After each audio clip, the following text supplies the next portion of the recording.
Saludos, soy Luis Bravo y en esta oportunidad vamos a estar hablando de qué es un peritaje forense en psicología.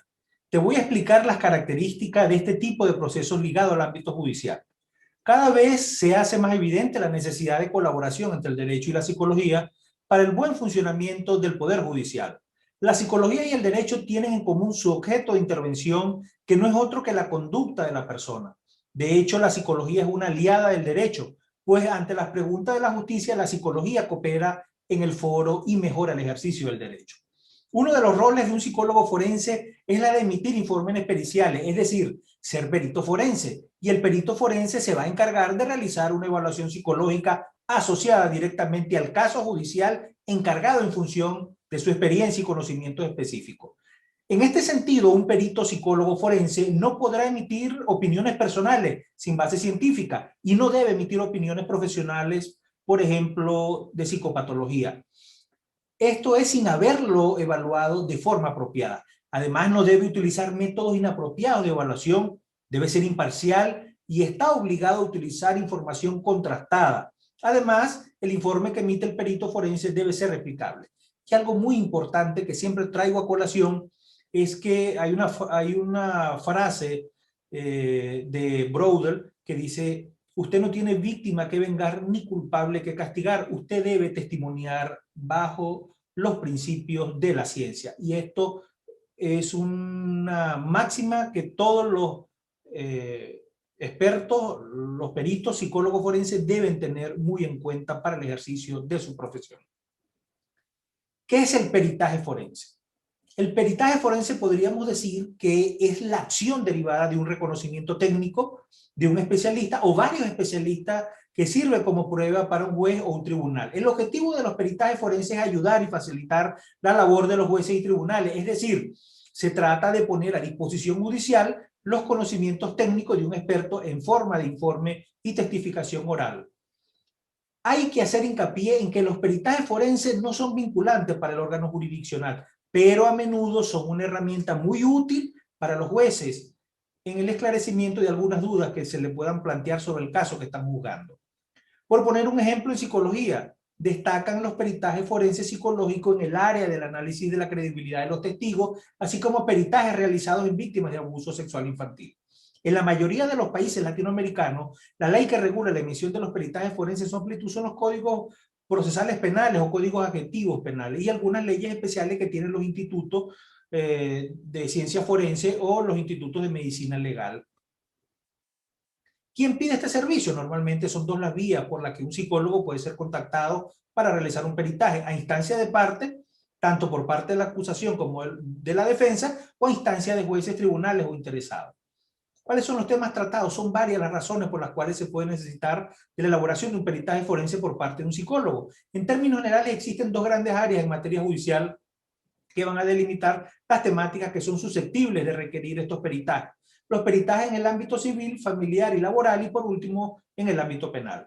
En el ámbito civil, familiar y laboral tenemos la patria potestad, guardia y custodia, efectos psicológicos y riesgos de la separación del divorcio, incapacitaciones totales o parciales, daños y secuelas psicológicas derivadas de accidente, idoneidad parental para la adopción, capacidad testamentaria, el acoso laboral y la incapacidad laboral o invalidez laboral.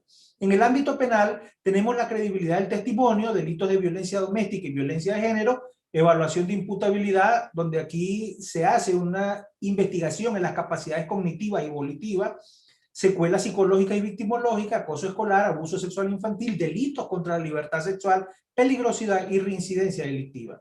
¿Qué trabajo suele realizar el psicólogo forense? Algunas de las cuestiones que son más frecuentes se le suelen encargar al psicólogo forense en el ámbito penal. Estas son: ¿por qué esa persona cometió ese delito? Vamos a estudiar la motivación. ¿Cuáles son las secuelas que presenta la víctima? La persona padece un trastorno mental. Aquí se va a evaluar la imputabilidad de la persona. ¿Qué características de personalidad definen al acusado? ¿Cuál es la probabilidad de que el acusado reincida? ¿Qué grado de credibilidad tiene el testimonio del menor en relación a los abusos alegados? Estas son algunas de las preguntas que se realizan en el ámbito penal. Y vamos a hablar rápidamente, a grandes rasgos, sobre las etapas del peritaje forense psicológico. A grosso modo, se pueden delimitar en 5 grandes etapas para la elaboración de un peritaje forense en el área de la psicología, en función de la complejidad del asunto y del número de personas a evaluar. El proceso será más o menos largo y así como los honorarios. Cuando se solicita que un experto forense sea contratado por una de las partes. Además de eso, ya vamos a dar inicio con las etapas de ese peritaje. En el primer lugar tenemos el contacto inicial. Aquí se recibe la demanda y se intenta aclarar los puntos esenciales de la misma. En este momento el psicólogo forense decide si acepta o no el caso. En segundo lugar tenemos la documentación sobre el caso. Aquí se realiza la exploración de fuentes de información, lectura y estudio del expediente judicial, de los documentos, de los autos, etc. En tercer lugar tenemos la evaluación psicológica. Se evalúa a las personas implicadas en el objeto del peritaje. En el informe este apartado es muy importante ya que debe constar de forma muy clara la metodología empleada por el perito, las entrevistas realizadas, las técnicas empleadas y la fecha y el lugar de cada sesión de evaluación. En cuarto lugar tenemos el informe escrito. Aquí es imprescindible la claridad expositiva de la estructura del informe y dar respuesta de forma clara y concisa a las preguntas formuladas por el juez o el referido cliente que nos contrató. Al final del informe deben aparecer las conclusiones y las recomendaciones que hace el perito en base a lo evaluado. En quinto lugar tenemos la testificación en sala y no es más que la ratificación del informe en juicio oral.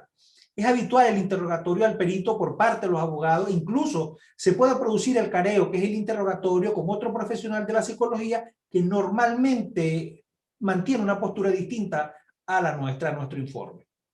Uno de los puntos que más controversia genera en los informes periciales psicológicos son los diagnósticos psiquiátricos. Y debemos resaltar que las descripciones de personalidad, los diagnósticos, predicciones de conducta, deben estar siempre limitados a la situación en que los datos han sido obtenidos y se debe tener especial cautela al hacer afirmaciones basadas en opiniones personales. Yo creo, me parece que, ojo con estas afirmaciones, ya que pueden derivar fácilmente en denuncias contra el profesional de la psicología, inclusive nos ganamos hasta la suspensión parcial o total de nuestra licencia. Una de las preguntas que surgen es: ¿cualquier psicólogo puede ser perito forense? Recuerden que es importante destacar que el perito forense es el que le trabaja al Estado en las instituciones. Instituto de Medicina Legal, Instituto de Ciencia Forense, etc. Y el experto forense es el que trabaja de manera privada o de manera particular y puede referenciarse en el juicio y puede asistir porque una de las partes necesita para contravenir ese dictamen pericial psicológico de parte de las instituciones del Estado o de un psicólogo del Estado con un psicólogo particular o un experto profesional. Entonces, aquí tenemos la figura del experto y del perito. Aunque casi los dos hacen la misma función, pero uno le trabaja al Estado y otro trabaja de manera particular o privada. Entonces, ¿cualquier psicólogo puede ser perito forense? Esta es una de las preguntas que siempre me hacen. Yo les voy a decir algo. Para ser psicólogo forense se necesita tener una vasta experiencia en el área clínica de la psicología y en el área psicopatológica, de la psicopatología. ¿Por qué? Porque con la psicología clínica y la psicopatológica son las herramientas que nosotros vamos a evaluar y vamos a hacer diagnóstico. Además de eso, es importante, por supuesto, la formación de posgrado en el área de diplomado, posgrado, especialidad, maestría y doctorado en el área forense. Esto es importante destacar, o es importante destacar que el psicólogo forense necesita y debe manejar el ámbito jurídico, específicamente el conocimiento del derecho. ¿Por qué? Porque siempre va a estar en tribunales, siempre va a estar rodeado de fiscales, de jueces, de defensa pública, entonces él va a manejar un léxico jurídico, entonces debe conocer. En mi caso particular, o en el caso en particular, yo soy abogado y soy psicólogo. Entonces tengo una formación de psicólogo y una formación de abogado y conozco el medio. Además de eso, tengo una especialidad en psicopatología forense y una maestría en ciencia forense y criminalística y un doctorado en derecho con énfasis en ciencia forense y criminalística. Es importante de que el psicólogo puede ser perito, claro que sí puede ser perito, pero debe prepararse, debe estudiar mucho, debe tener un background, un conocimiento amplio del derecho y de la psicología clínica y de la psicopatología.